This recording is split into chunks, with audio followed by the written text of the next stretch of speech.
Bonjour et bienvenue dans cette nouvelle vidéo, chers enseignants stagiaires, chers chercheurs en didactique des mathématiques. Je vous rappelle qu'on est dans la session 6 qui aborde l'installation d'un dispositif d'apprentissage nommé situation problème rationnel. Alors, on a vu lors de la première, la séance précédente, les caractéristiques de notre situation, notées par le sigle SPR, situation problème rationnel.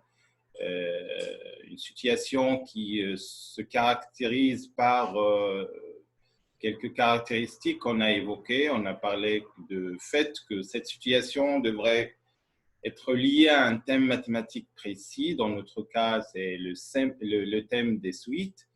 Et il doit correspondre à 4 parties. Alors, on a déjà vu la première partie sous forme d'énoncés qui reprennent les automatismes ou des conceptions erronées sur le thème abordé, sur les suites, et nécessitant une justification, la construction de contre-exemples, ou bien on a déserté 9 assertions dont on a discuté la véracité. Et de même, on a vu quelques paramètres, quelques variables didactiques qui nous permettent de trouver ou bien de jouer sur quelques paramètres pour construire ces contre-exemples. Alors, pour cette séance, on va passer à la deuxième partie. Et la deuxième partie de notre situation SPR est composée de phrases destinées à travailler la compréhension du discours sur le thème choisi, c'est-à-dire sur le thème des suites. On va souligner les éléments langagiers dans un dialogue avec la classe ou bien avec l'amphi. Les paramètres mis en jeu appartiennent au plan de la dialectique syntaxique sémantique. Alors, vous avez pu noter que la vidéo précédente, j'ai parlé sur le plan didactique de la syntaxique sémantique, mais cette fois-ci, c'est la dialectique. Alors, on a déjà peut-être expliqué qu'est-ce que c'est qu'une dialectique. C'est l'existence d'une thèse et une antithèse à la fois. Et donc, qu'est-ce qu'on entend par la syntaxe et la sémantique? Alors, je vais vous rappeler peut-être la syntaxe, c'est une branche de la linguistique qui étudie la façon dont les mots se combinent pour former des énoncés. Je répète, la syntaxe est une branche de la linguistique qui étudie la façon dont les mots se combinent pour former un énoncé. Vous savez que le texte mathématique est bien évidemment, tout naturellement, il est également composé d'énoncés. Et en ce qui concerne la sémantique, c'est l'étude de sens, c'est la signification des signes, notamment dans le langage. Vous pouvez, par exemple, imaginer les logos, par exemple. Alors, le logo, c'est un signe, hein, mais qui cache derrière un sens, donc sans à chercher vraiment les mots qui composent la phrase. Alors, je vais partager avec vous l'énoncé de cette deuxième partie qui est composée de phrases dont on va travailler sur le plan de la dialectique syntaxique sémantique, la syntaxe et la sémantique. Donc, je vais partager avec vous d'abord cette deuxième partie.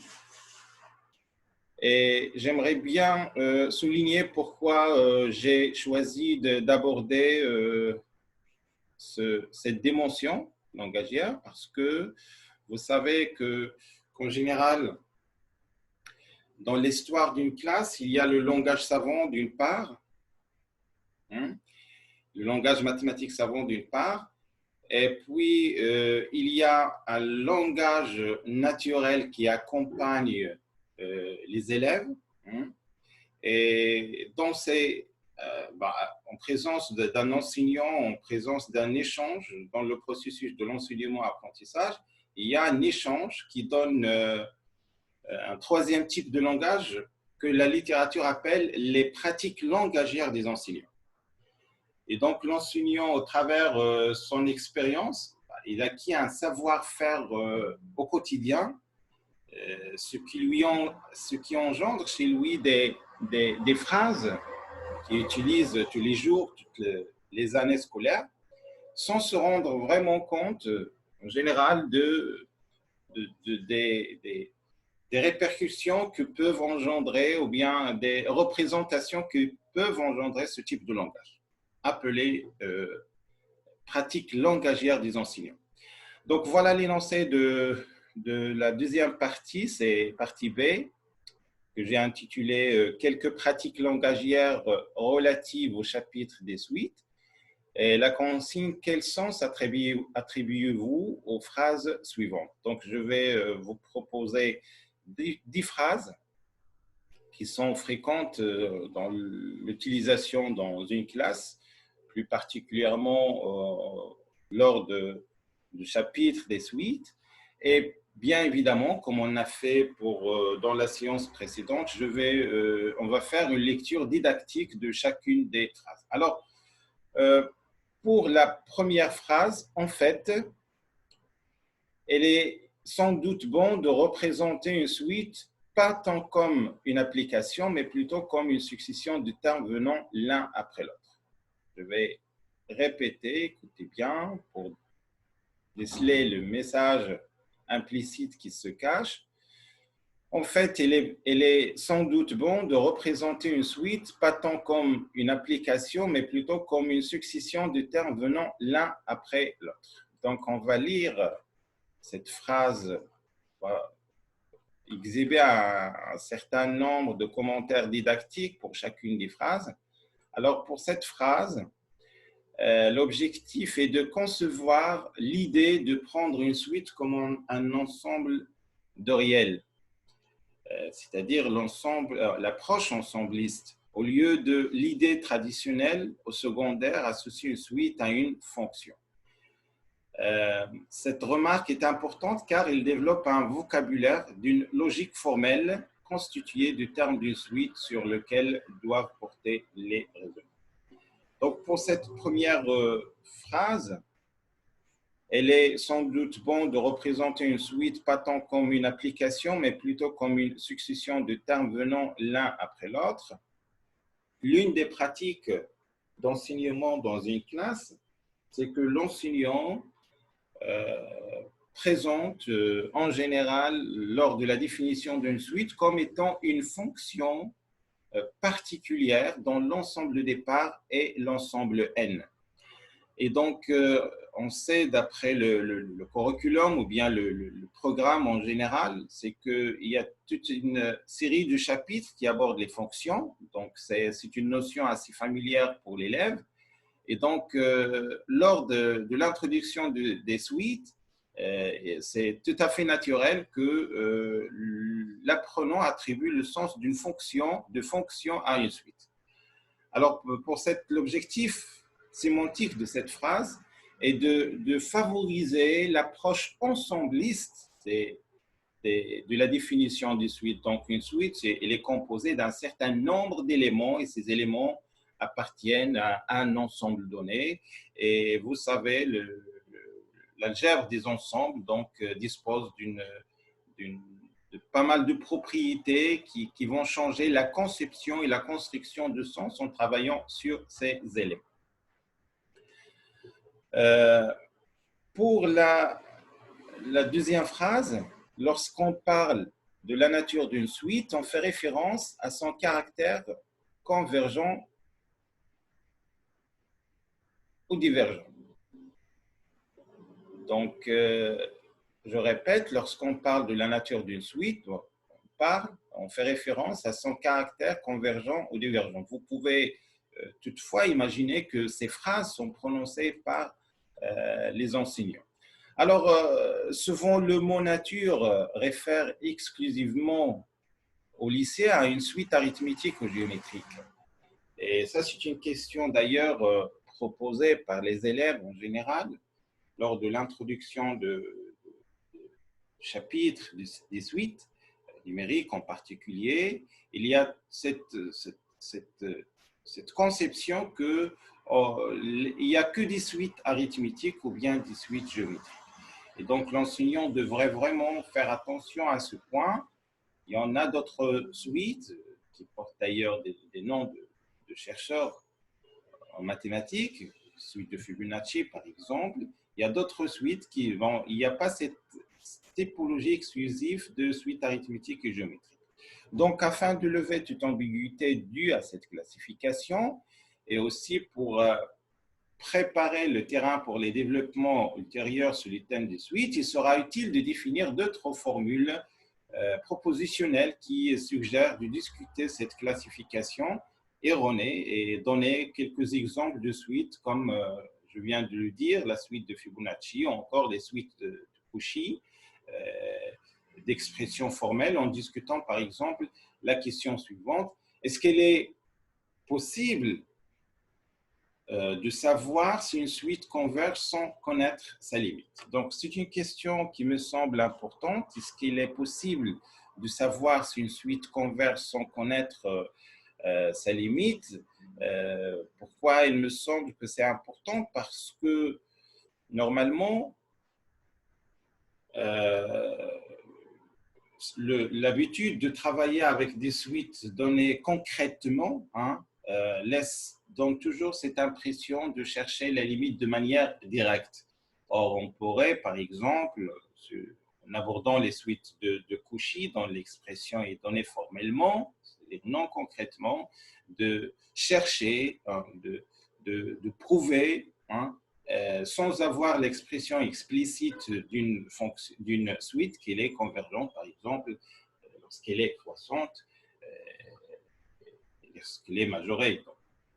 Alors, la prise en compte par l'enseignant de mot nature, qui réfère cette fois-ci à une interprétation, parce que nature, ce n'est pas forcément arithmétique ou bien géométrique. Donc, c'est pour la phrase 3 de suite qui ne diffère qu'un nombre fini de termes, ils sont de même nature. Alors, je vais revenir sur cette phrase, mais quand même, je vais relire ce commentaire didactique. Alors, la prise en compte par l'enseignant de mot nature réfère cette fois-ci à une autre interprétation, celle de la convergence d'une suite. Donc, ceci est fondamental. L'idée, donc, pour clôturer cette phrase, alors, on peut dire que nature au secondaire réfère soit à des suites arithmétiques, soit suites géométriques, ou encore parfois des suites convergentes ou bien des suites divergentes. Alors, pour la phrase 3, c'est l'idée de la phrase 3 est d'évoquer un cas particulier des suites qui diffèrent, mais qui prennent les mêmes valeurs à partir d'un certain rang. Donc, l'objectif, donc je vais relire la troisième phrase. Alors, deux suites qui ne diffèrent que d'un nombre fini de termes sont de même nature. Alors, l'idée est d'évoquer un cas particulier de suites qui sont différentes, mais qui prennent les mêmes valeurs à partir d'un certain rang. Donc, on peut prendre comme exemple la suite racine de n et racine n plus 1. Donc, ce ne sont pas les mêmes expressions de termes généraux, mais ces suites prennent des valeurs à partir d'un certain rang. Vous pouvez vous-même remplacer n respectivement par 0, 1 et ainsi de suite. Alors, l'objectif est d'expliciter d'abord une phrase très fréquente, assez fréquente, employée dans le chapitre de suite, à savoir à partir d'un certain rang, qu'une partie des apprenants la prennent par cœur sans vraiment connaître la signification, c'est à partir d'un certain rang. Donc, et pour ces deux suites, ces deux exemples, racine de n et racine de n plus 1, vous pouvez, à partir d'un certain rang, je pense n égale à 1, oui, on peut trouver les mêmes valeurs des deux suites.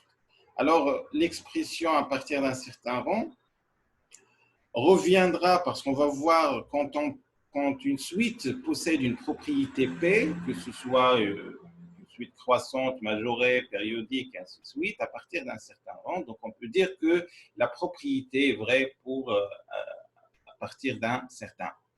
Donc, pour la phrase 3, plutôt 4, la limite de la suite, c'est elle existe, elle est unique. C'est une phrase assez fréquente et elle est aussi simple à apprendre par cœur. Alors, la phrase 4, une des classiques de ce chapitre des suites, la limite, elle existe, elle est unique, souvent apprise par cœur, contient un frein indiqué par la phrase « s'il existe ». Alors, cette expression « s'il existe », et elle a un sens parce que ça veut dire qu'il faut d'abord montrer l'existence de la limite. Il faut d'abord prouver l'existence d'une limite. Il faut d'abord se poser la question, est-ce qu'elle existe? Et ça veut dire aussi implicitement, sémantiquement, qu'il y a des suites qui n'ont pas de limite. Alors, cette expression corrobore la nécessité de vérifier la question d'existence avant de se lancer dans une éventuelle résolution. Les dimensions conceptuelles de notre situation problème rationnel sont mises en jeu. En effet, l'objectif de cette phrase est de pousser l'étudiant, l'apprenant, par expérimentation, à observer de plus près la dépendance de quantificateurs existentiels et de quantificateurs universels, chose qui n'est pas généralement assimilée. Donc, je vais expliquer ceci parce que c'est très important et que partie des enseignants, bien évidemment, ne discutent pas ceci en général avec les apprenants pour diverses raisons d'ailleurs, contrainte de temps ou bien orientation pédagogique, d'après le contrat didactique, il ne faut pas se lancer, mais on va voir par l'expérimentation, c'est-à-dire par des valeurs, à travers cet exemple, qu'il n'est pas vraiment assez difficile de comprendre ceci. Alors, cet énoncé mathématique, quel que soit epsilon strictement positif, il existe un n0 qui appartient à n supérieur à n0, en quelque sorte à partir d'un certain rang, et n moins L inférieur à epsilon. Alors, on va d'abord prouver à travers cet exemple qu'il y a une existence entre les deux quantificateurs, à savoir il y a une dépendance de quantificateurs existentiels avec les quantificateurs universels. Donc, on va aller tout doucement. Le couple epsilon rond de n0 influence l'amplitude de l'intervalle contenant la limite L. C'est une variable didactique qui consiste à changer la valeur de epsilon, qui change à son tour la valeur de n0 et par suite l'amplitude de l'intervalle contenant la limite L. Rappelez-vous que L est d'après la première définition d'une suite numérique, c'est que si la limite de n égale à L, ça veut dire qu'il existe un intervalle qui contient les éléments de la suite à partir d'un certain. Alors, un intervalle, oui, mais quelle est, par exemple, l'amplitude de cet intervalle? Et on va voir ici cette variable didactique, ce couple qui constitue une variable didactique, epsilon, et le n0, qui influence l'amplitude de l'intervalle en question, l'intervalle qui contient la limite de la suite. Donc, on va voir ça, on va passer de l'approche formelle à l'approche numérique en même temps, et à travers l'exemple suivant, sinus un égale à 2018 plus sinus n sur n. Alors, on va fixer un epsilon et on va prendre n égale la partie entière de sinus n sur n plus 1. Alors, pour ce n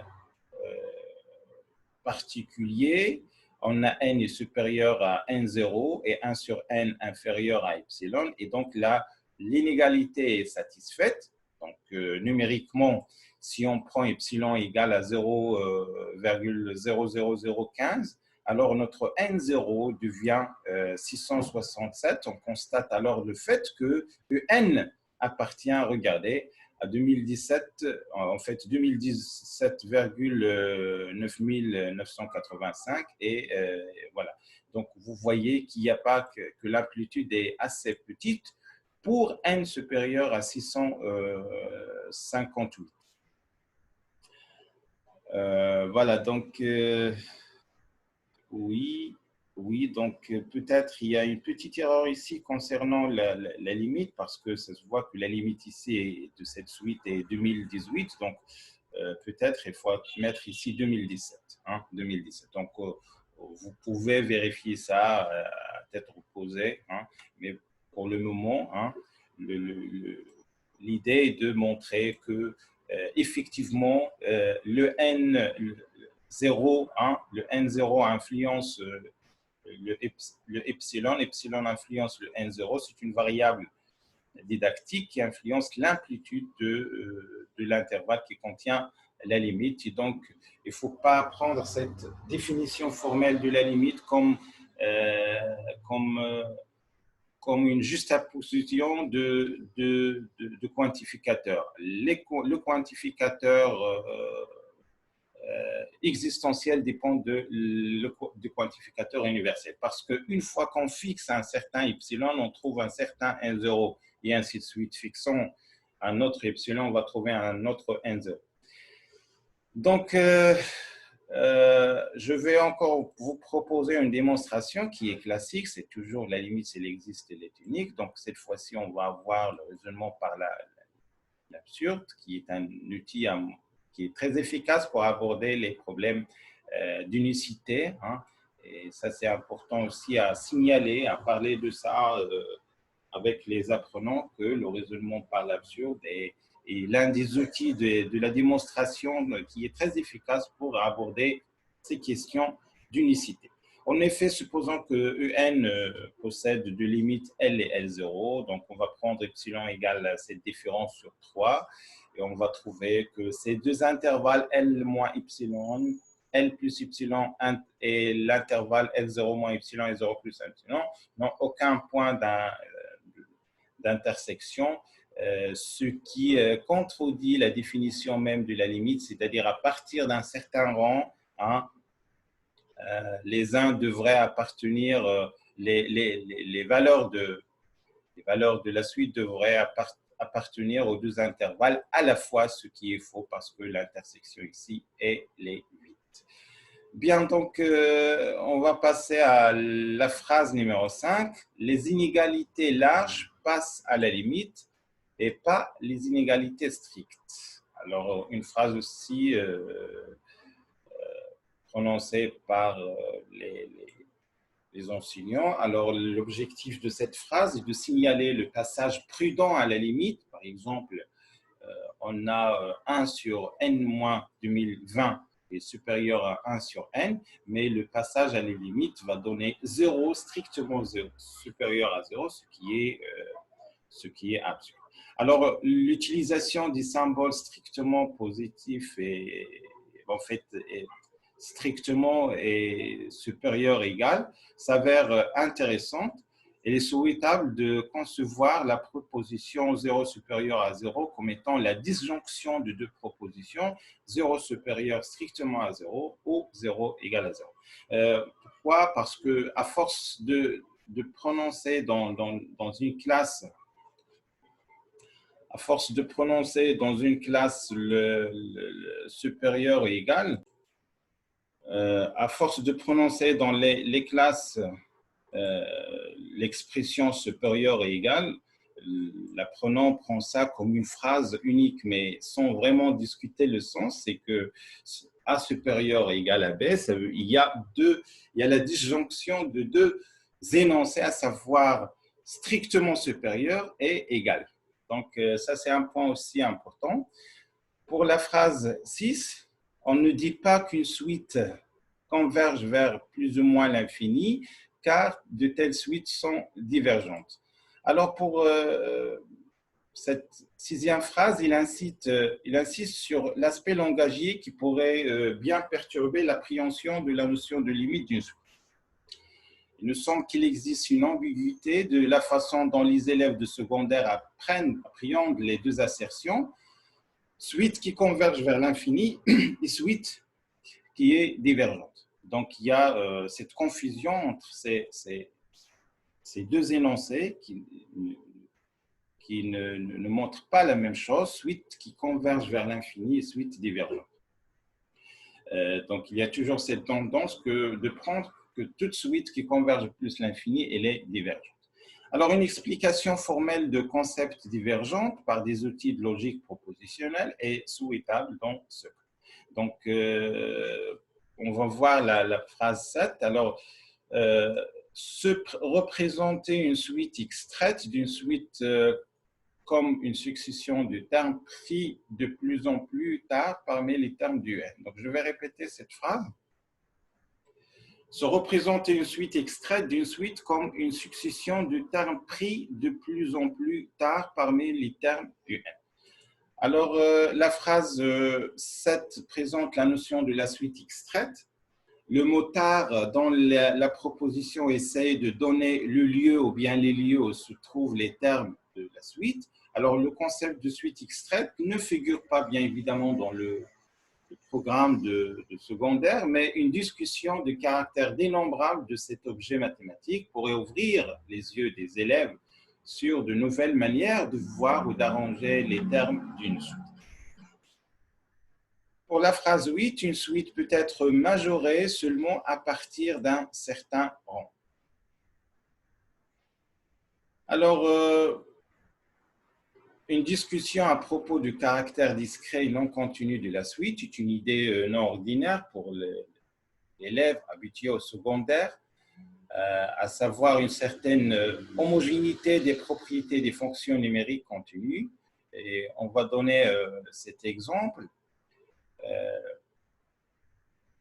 Si la suite UN est majorée à partir d'un certain rang, alors elle est majorée. Pourquoi? Parce que si pour tout n supérieur à n0, on a pour un certain n UN inférieur au maximum de U0 jusqu'à UN-1 et M, alors donc, la propriété reste vraie, c'est-à-dire une suite peut être majorée seulement à partir d'un certain rang. Donc, à partir d'un certain rang, il est inférieur à M. Et pour les rangs inférieurs, on peut prendre le maximum de ces valeurs parce qu'on va travailler en termes de nombre. Et donc, prendre le maximum de 2 pour avoir cette propriété de majoration. Pour la phrase 9, on dit aussi qu'une suite converge vers L si tout intervalle ouvert contenant L contient tous les termes de la suite à partir d'un certain rang. Donc, je répète cette phrase, c'est une amélioration de la définition qui se présente d'habitude qui se présente davantage dans le chapitre des suites. On dit qu'une suite converge vers L si tout intervalle ouvert contenant L contient aussi tous les termes de la suite à partir d'un certain rang. Alors, cette phrase propose d'éclairer un problème relatif à la possibilité de dénombrer les éléments d'une suite, ce qui n'est pas valable pour les éléments d'un intervalle R. On va présenter un théorème formulé par Cantor comme suit. Pour toute suite de nombres réels x1, x2, x3 et tout intervalle AB, il existe des nombres de AB qui ne sont pas dans la suite. Voilà un résultat très, très important et qui mérite aussi une deuxième lecture et une réflexion, parce qu'on va voir que Cantor a prouvé que tout intervalle de R a le même cardinal que R tout entier. Donc, le petit et le grand. Hein, et ça peut servir comme une petite introduction de l'infini, mais pour nous, on va pas creuser trop là-dessous pour tomber sur les paradoxes de l'infini. Donc, je répète, pour toute suite de nombres réels et tout intervalle AB, il existe des nombres de AB qui ne sont pas dans la suite. Donc, Cantor a prouvé que tout intervalle de R a le même cardinal de R, ce qui répond à l'un des paradoxes évoqués par Bolzano, qui observa qu'il y a autant d'éléments dans l'intervalle réel 0,5 que dans l'intervalle 0,12 en utilisant la fonction définie par f de x égale 5 sur 12x. La conclusion de cette phrase ouvre sur la dimension heuristique de Relais. Alors, il y a trop d'exemples de montrer que, par exemple, un petit segment a le même nombre de points qu'un autre segment plus grand que lui, plus lent que lui. Hein. On peut voir ça géométriquement du point de vue géométrique très facile. Donc, placer un segment et un autre segment de longueur plus grande, et puis essayer de placer un point haut et essayer de lier chaque point qui appartient à un petit segment au grand segment. Vous allez trouver qu'il y a le même point, ce qui constitue l'une des paradoxes de l'infini, ou bien travailler dans un cadre fonctionnel où vous pouvez prendre la fonction proposée par Bolzano, à savoir la fonction f de x égale 5 sur 12x, et les deux intervalles 0,5 et l'intervalle 0,12. Vous voyez que l'intervalle 0,12 contient un plus grand que l'intervalle 0,5, et pourtant ils ont les mêmes éléments. Donc, on va passer à la dernière phrase. Et pour dire que l'énoncé de théorème des gendarmes. Alors, l'objectif de cette phrase sert en général comme définition de la limite d'une suite au lycée, pourrait inciter de faire le lien entre l'objet mathématique et l'objet intervalle. Non, je parle ici en fait toujours de la même expression, la même phrase précédente. Donc, en général, comme définition de la limite d'une suite numérique au lycée, pourrait inciter à faire le lien entre l'objet mathématique suite et l'objet intervalle, est une occasion de rappeler et de discuter les propriétés de l'ensemble des réels, ce qui est bien illustré par l'exemple précédent. Donc, oui, l'idée ici de faire un lien entre ces deux objets mathématiques, suite et objet, donc sans vraiment trop creuser, parce qu'on va échapper bien évidemment d'évoquer les paradoxes de l'infini. Et donc, pour la dernière phrase, la phrase 10 discute l'exemple de la nomination de corollaire appelé parfois théorème de sandwich. Alors, Signon devrait être prudent pour ces glissements de langage, parce que de telles dénominations n'ont rien de mathématique, mais il incarne à l'esprit de l'élève l'idée simple d'encadrement. Néanmoins, ce résultat est source de tout un vocabulaire adapté à la comparaison des suites, négligeables par exemple, équivalentes dominiques. Voilà donc en ce qui concerne cette deuxième partie, qui évoque l'aspect sémantique et syntaxique de notre situation problème. Donc, j'espère que vous avez bien décelé l'importance de la dialectique sémantique et syntaxique dans un langage de l'enseignant, plus particulièrement dans les pratiques langagières des enseignants. Donc, l'enseignant devrait être prudent. Il devrait également faire le lien dès que possible sans vraiment expliciter les choses abstraitement, de façon abstraite. On a vu par exemple dans quelques phrases comment passer de formalisme à un cadre numérique, c'est-à-dire comment passer de voir expérimentalement quelques concepts qui sont vraiment très difficiles à concevoir par conception. Donc, ou bien par utilisation de formalisme. Bien, donc, voilà, l'objectif de cette séance était je rappelle, de souligner cette dialectique sémantique syntaxique. La vidéo prochaine, on va parler de la troisième partie composant notre situation problème rationnel. D'ici là, prenez soin de vous et à très bientôt.